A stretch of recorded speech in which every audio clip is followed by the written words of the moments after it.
하나님 말씀 여호수아 1장입니다. 1장 7절에서 9절, 7절, 8절, 9절 세 절인데 우리 같이 읽겠습니다. 다 같이요.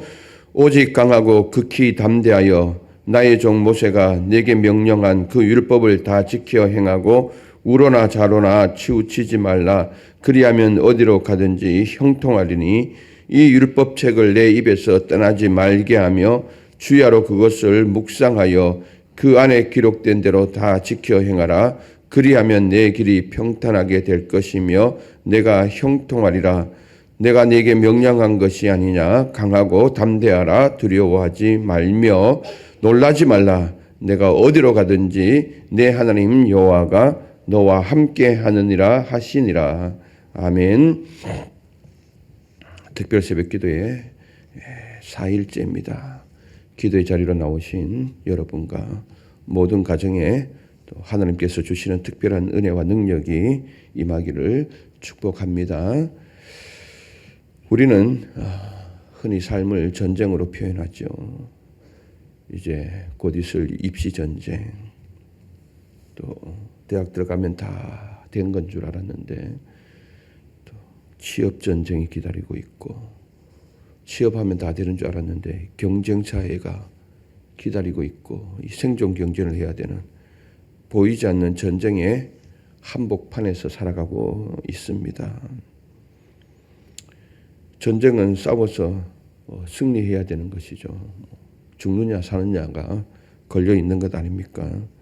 이런 상황 가운데 우리에게 필요한 것이 뭘까요? 또 우리 자녀에게 필요한 한마디의 말이 뭘까요? 하나님 우리에게 말씀하십니다. 오늘 본문을 통해서 강하고 담대하라. 이 말씀은 모세가 죽은 후 후계자인 여호수아에게 주신 말씀입니다. 하나님의 위대한 지도자 모세를 세워서 이스라엘 백성들을 종되었던 땅 애굽에서 구출해서 광야의 40년의 과정을 다 거치고 이제 가나안 건너편 모압 땅에서 이제 후계자를 정하고 여호수아에게 그 모든 직들을 일임했습니다. 그리고 이 여호수아가 이제 모세를 대신하여서 백성들을 이끌고 요단강을 건너 여리고성을 정복하고 가나안을 이제 본격적으로 들어가야 할 상황입니다. 가나안에 들어가면 이제 전쟁이 기다리고 있는 거죠. 그러니까 모세의 대의를 이어서 이제 후계자로 선 이스라엘 백성들의 지도자로 선 이 여호수아가 얼마나 마음에 무거웠겠습니까? 부담감이 얼마나 컸겠습니까? 그때 하나님께서 여호수아에게 나타나서 하신 말씀이 바로 강하고 담대하라. 그냥 강하고 담대하라라고 말씀하지 않았습니다. 강하고 담대하려고 하는 그 이유가 또 어떻게 하면 강하고 담대할 수 있는지를 분명하게 가르쳐주고 있습니다. 오늘 이 말씀은 우리뿐만 아니라 우리의 자녀들, 우리 부모에게 주시는 말씀이라고 생각되어집니다. 오늘 이 말씀을 통해서 힘을 얻었으면 좋겠습니다. 첫째, 담대함은 말씀 앞에 바로 설 때 생겨납니다. 7절에 보니까 오직 강하고 담대하여 나의 종 모세가 내게 명령한 그 율법을 다 지켜 행하고 우로나 좌로나 치우치지 말라. 그리하면 어디로 가든지 형통하리니. 여기서 강하라라고 하는 이 말은 외적인 용맹도 가르칠 수 있지만은 근본적으로 외적인 용맹보다 영적인 근력을 말합니다. 영적인 근력을 키워라. 여러분, 하나님은 여호수아에게 먼저 말씀을 기준으로 삼으라고 명령하십니다. 담대함은 태생적으로 주어지는 기질이 아닙니다. 기준이 분명할 때 생기는 용기입니다. 우리가 우리의 자녀들이 세상에서 흔들리는 이유는 말씀의 중심이 약하기 때문에 그렇습니다. 여러분 요즘 계속 보면은 하체의 근육을 키우라라고 여러분들 건강 정보를 보면은 많이들 이야기합니다. 하체의 근육을 키우라. 하체의 근육을 키우지 않으면은 무게 중심이 흔들려서 잘 넘어지게 되거든요. 그러면 넘어지면은 뭐 어디가 탈이 나도 탈이 나잖아요. 중심이 흔들리지 않기 위해서는 하체 근육을 키워라. 우리가 마찬가지입니다. 삶에서 우리가 흔들리지 않으려면은 영적 근력이 있어야 되는데 이 영적 근력이 어디서 오냐 하면은 바로 말씀에서 온다라는 거죠. 그래서 좌로나 우로나 치우치지 말라고 한 것은 바로 말씀에서 조금 더 벗어나지 말라는 뜻입니다. 말씀이 기준이 되어서 직진할 때 전쟁 한복판에서 강하고 담대할 수 있다라고 하나님은 여호수아에게 말씀해 주십니다. 말씀이 흔들리면은 삶 전체가 흔들립니다. 그러나 말씀이 삶의 뿌리가 되면 어떤 폭풍 속에서도 중심을 잡을 수가 있습니다. 어디를 가든지 형통하게 된다고 말씀하잖아요. 말씀이 기준이 되고 그 말씀을 따라 직진하면은 좌로나 우로나 치우치지 않고 직진하면 그리하면 어디를 가든지 형통하리라. 아멘. 이 형통은 단순히 성공만을 의지하지 않습니다. 지혜롭게 행하여 결과를 얻는 상태를 말합니다. 또는 하나님이 도우셔서 일이 잘 풀리는 상태를 말합니다. 요약하면은 하나님이 책임지는 인생이 된다라는 겁니다. 말씀을 지켜 그 말씀 따라 직진하면은 하나님이 그 인생을 책임져 준다라는 겁니다. 요단강을 건너야 되고 여리고성을 정복해야 되고 여리고성뿐만 아니라 가나안 땅에 있는 이방 족속들을 다 물리쳐야 하는데 하나님이 이끌고 가신다라는 겁니다. 말씀에 집중하면은 직진하면은 그렇게 하신다라는 것입니다. 꼭 기억할 수 있기를 바랍니다. 영적 근력을 키워야 하는데 이 근력은 말씀에서 온다. 분명한 사실입니다. 둘째, 말씀을 주야로 묵상할 때 길이 열립니다. 8절 우리 다시 한번 읽어보시겠습니다. 다 같이요. 이 율법책을 내 입에서 떠나지 말게 하며 주야로 그것을 묵상하여 그 안에 기록된 대로 다 지켜 행하라. 그리하면 내 길이 평탄하게 될 것이며 내가 형통하리라. 아멘. 하나님은 두려움에 떨고 있는 여호수아에게 말씀을 입에서 떠나지 말게 하라고 명령하십니다. 이것은 말씀을 소리내어 선포하라는 것입니다. 지난 주일 우리가 주일 말씀을 들으면서 에스라가 백성들이 말씀을 들려달라고 요청했을 때 수므록 광장에 모여서 두루마리를 펴서 말씀을 선포하지 않습니까? 이 선포되어진다는 이 말씀은 소리내어 크게 읽는다라는 의미합니다. 말씀은 숨겨진 말씀이 아니기 때문에 선포되어져야 합니다. 그래서 내 입에서 떠나지 말게 하라. 이것은 소리내어서 선포하라, 암송하라는 뜻입니다. 말씀이 선포되어지고 그 말씀이 암송되어질 때에 또 내 입에서 그 소리를 내어 나갈 때에 우리 안에 있는 걱정, 근심, 염려, 불안, 두려움 이 모든 것이 사라지게 된다는 겁니다. 당연하죠. 민수기 14장 28절에 내 삶을 두고 맹세하노니 너희 말이 내 귀에 들린 대로 내가 시행하리라.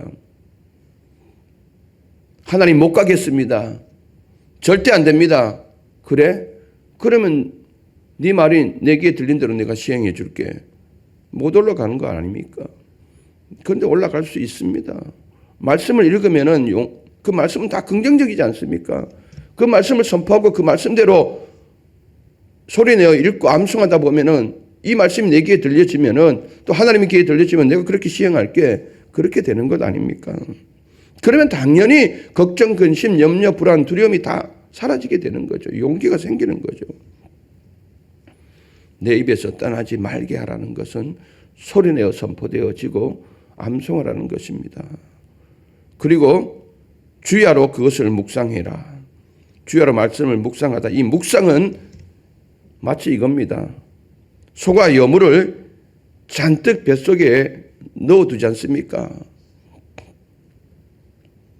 하루 종일 이제 막 초원에 나가면은 그 풀을 정신없이 막 뜯습니다. 뜯어서 막 뱃속으로 쭉 넣습니다. 넣고 난 다음에 이제 천천히 이제 다시 그걸 끄집어내서 되새김질을 하잖아요. 차곡차곡 큰 이 턱을 가지고 막 맷돌질을 하잖아요. 바로 이 모습인 거예요. 묵상이라는 것은 소가 되새김질하는 걸 말하는 거예요. 이 말씀을 막 소리내어 읽고 암송했다면은 삶 속에서 계속 이 말씀을 되새김질을 하는 거예요. 말씀을 되뇌어서 삶에 적용하는 것을 말합니다. 그러면 손과 발이 자연스럽게 말씀에 반응하게 되는 거죠. 다 지켜 행하라. 부분적으로 순종이 아니라 전인격적인 요청을 합니다. 머리에만 있게 하지 말고 손과 발로 표현되어 질 때 내 길이 평탄하게 될 것이다 라고 약속을 해주십니다. 평탄은요, 앞길이 열린다라는 뜻입니다. 하나님이 길을 열어주시는 형통을 말합니다. 성경을 어디를 보면은 막 문제가 생기고 힘든 일이 있을 때 그것을 쉽게 넘어가도록 해주겠다라는 말이 아니라 막막할 때 길을 하나님께서 열어주신다라는 거예요. 그 길을 갈 수 있도록 하나님께서 이끌어 주신다라는 겁니다. 세상의 길이 아니라 하나님의 방식으로 열리는 길을 의미합니다. 세상에 길이 열린다고 다 성공하는 것 아닙니다. 근본적으로 성공은 하나님의 방식으로 열어주는 그 길을 갈 때 삶에 성공이 따르게 되는 것입니다. 이 성공은 여러분들 세상적으로 주는 부귀영화 아닙니다. 하나님이 열어주시는 길로 갈 때 형통, 성공적으로 마침표를 찍는 삶이 될 것임을 말씀합니다. 그러므로 하나님의 말씀을 소리내어 읽고 되새기며 손과 발로 반응하는 사람은 길을 잃지 않으며 실수해도 방향을 다시 잡아 줄 수 있습니다. 다시 잡을 수 있습니다. 하나님이 그 길을 열어주기 때문에. 그런 의미에서 지금 아동부에서 하고 있는 성경 일주 대행진은 너무나 잘하고 있는 거예요. 제가 유심히 지켜보고 있잖아요. 아동부에서 성경 일주 대행진을 하는데요. 창세기부터 뚝 시작해서 지금 성경을 읽어가고 있습니다. 그냥 읽는 거 아니에요. 자기 음성으로 소리를 내어서 녹음하여서 파일에 올리는 거거든요. 정말 잘하고 있는 거예요. 중고등부 학생들이 스스로가 주체가 되어져서 성경 필사하는 거 잘하는 거고요. 성도님들이 성경적인 필사 하는 거 너무나 잘하는 겁니다. 이렇게 잘한 우리의 자녀들에게 하나님께서 하나님의 방법으로 길을 열어주십니다. 여러분들 아무것도 아닌 게 아닙니다. 그거 정말 대단하게 잘하고 있는 겁니다. 셋째, 하나님이 함께 하시기에 우리는 담대할 수 있습니다. 9절, 내가 네게 명령한 것이 아니냐. 강하고 담대하라. 내가 이미 너에게 말하지 않았느냐. 강하고 담대하라. 두려워하지 말며 놀라지 말라. 내가 어디로 가든지 내 하나님 여호와가 너와 함께 하느니라 하시니라. 아멘. 임마누엘 아닙니까? 함께하다. 임마누엘. 여호수아가 용감했던 이유는 여호수아가 타고난 기질이 스스로가 강했기 때문에 아닙니다. 여기서 강하고 담대하라. 제가 그랬잖아요. 외적인 용맹이 아니라 영적인 근력, 말씀이 가지고 있는 원천적인 힘, 여호수아의 성격이나 실력을 보고 말씀하신 것이 아닙니다. 여호수아의 실력이나 성격을 보고 야 너는 할 수 있어. 그러니까 용기를 내 강해 담대해 이렇게 한 것 아니에요. 하나님 자신의 약속과 임재를 근거로 요구하신 것입니다. 내가 함께 해주기 때문에 너는 강할 수 있어. 담대할 수 있어. 이렇게 된 것 아닙니까?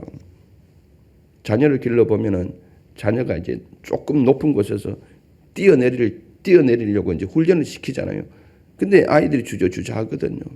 뛰어내려 괜찮아. 아빠가 잡아줄게. 아빠의 의존 때문에 아이가 용기를 낼 수 있는 것이지 아이 자체가 강해서 용기를 낼 수 있는 것 아니거든요. 바로 하나님 그걸 의미하는 겁니다. 근본적으로 여호수아의 담대함은 하나님이 함께 하신다는 확신 때문이었습니다. 내가 어디로 가든지 시험을 잘 치든 못 치든 결과가 좋든 나쁘든 좋지 않든 하나님이 앞서 가시며 동행해 주신다라는 겁니다. 그러면 내 하나님 여호와가 함께 하신다. 한마디로 임마누엘, 진짜 담대함은 임마누엘의 확신에서 옵니다. 여러분, 하나님이 함께 하셔서 하나님이 동행해 주시고 길을 열어주시면 정말 놀라운 일이 일어납니다. 정말 믿으시길 바랍니다. 눈앞의 결과만 보고 자녀들을 쥐잡듯이 잡지 말고 말씀을 잡으라고, 말씀을 잡고 있으면 된다라고 이걸 이야기를 해 주십시오. 시간이 좀 갔지만은 실질적으로 일어났던 일을 하나를 말씀드리겠습니다. 청년이 이제 고3이 되어져서 학교를 갔는데 학교가 좀 수도권에서 벗어난 지방대학인 거예요. 고민을 많이 하죠. 부모들도 마음이 상하고. 제가 이야기를 했어요. 어디를 가는 것이 중요한 것이 아니다. 어디서 무엇을 하느냐가 중요하다. 우리는 모두가 어디를 가는 것을 중요한 것으로 여겼다. 좋은 직장에 들어가야 되고 좋은 대학에 들어가야 되고 가는 것을 굉장히 중요시 여긴다. 그렇지 않다. 어디 가서 어떻게 행하느냐가 중요하다. 말씀을 붙잡고 믿음으로 신뢰하면서 거기서 최선을 다해라. 그래서 이야기를 했죠. 용기를 가지고 이제 가서 열심히 했죠. 정말 열심히 했죠. 최선을 다해서 공부를 해라. 열심히 공부를 잘했죠. 근데 그 대학이 어느 날 문교 정책에 의해서 통폐합이 된 거예요. 그 대학이 없어진 거예요. 지방 그 대학이. 얘가 가지고 있는 과가 없는 거예요. 그래서 어떻게 되냐면은 수도권에 있는 대학 중에서 골라라는 거예요. 그 과 있는 대학교에. 놀라운 방법이죠. 하나님의 방법은 알 수가 없어요. 정말 알 수가 없어요. 그래서 그냥 그대로 수도권으로 올라오게 된 거예요. 3학년 때. 2학년 때 대학이 통폐합이 돼가고 성적을 잘 받아놨거든요. 그래 그 성적을 가지고 수도권 대학으로 그 과가 있는 곳으로 올라오게 된 거예요. 이게 뭐 꿈에들 생각을 했겠습니까? 부모도 생각을 아직 못했죠. 그 하나님은 알고 계시죠. 어디를 가느냐가 중요한 게 아니에요. 어디서 무엇을 어떻게 하느냐가 중요한 거예요. 그래서 애들이 좀 못할 때 뜻이 잡지 말고 성경을 읽으라고 그 성경을 잡으라고 그렇게 이야기를 해줘야 되는 거예요. 그게 우리의 확신인 거예요. 그런 부모가 말씀에 대한 확신이 없으니까 그냥 이걸 보고 그냥 잡는 거예요. 애들이 얼마나 힘들겠습니까? 사랑하는 여러분, 이 말씀은 단지 여호수아에게 주신 말씀이 아닙니다. 오늘 사는 우리에게, 우리의 자녀들에게, 부모들에게 주시는 명령입니다. 강하고 담대하라. 왜냐하면 말씀의 기준이 우리를 붙들기 때문입니다. 강하고 담대하라. 왜냐하면 묵상의 습관이 우리를 살리기 때문입니다. 강하고 담대하라. 왜냐하면 하나님이 우리와 함께 하시기 때문입니다. 그러면 됐죠. 오늘 새벽 나와 우리 가정과 자녀가 말씀을 기준으로 삼고 말씀을 가까이 하고 하나님의 인재 안에서 살아가기로 새롭게 결단할 수 있기를 바랍니다. 오늘 이렇게 기도하십시다. 하나님 말씀을 기준으로 삼아 좌로나 우로나 치우치지 않는 믿음의 중심을 갖게 하옵소서. 우리의 자녀가 매일 말씀을 가까이 하며 묵상의 습관이 자리 잡게 하옵소서. 시험과 불안, 친구와 진로의 문제 앞에서 두려움보다 믿음을 선택하게 하옵소서. 하나님이 항상 함께 하신다는 확신으로 담대하게 매일 하루를 시작하게 하옵소서. 넘어져도 다시 일어나는 회복력과 결단력을 갖게 하옵소서. 하나님이 함께 하시기 때문에 이걸 놓고 기도할 수 있었으면 좋겠습니다. 사랑의 하나님, 요단강과 여리고성 앞에 선 여호수아에게 강하고 담대하라 말씀하신 하나님, 우리의 자녀들에게도 같은 음성을 들려주시옵소서. 말씀을 사랑하고 주야로 묵상하게 하시며 자로나 우로나 치우치지 않게 붙들어 주옵소서. 시험과 과제, 친구, 관계와 진로 앞에서 두려움 대신 하나님이 함께해 주시고 동행해 주시는 임마누엘의 담대함을 누리게 하옵소서. 넘어져도 다시 일어나게 하시고 실패 속에서도 배우게 하시며 성령의 지혜와 절제로 하루하루를 충만케 하옵소서. 우리의 가정의 예배를 회복시키시고 부모의 축복이 자녀의 머리 위에 늘 머물게 하옵소서. 우리의 아들, 딸들이 말씀의 사람, 기도의 사람, 사랑의 사람으로 자라 세상을 살리고 하나님 나라를 밝히는 빛이 되게 하여 주옵소서. 예수 그리스도 이름으로 기도드리옵나이다. 아멘.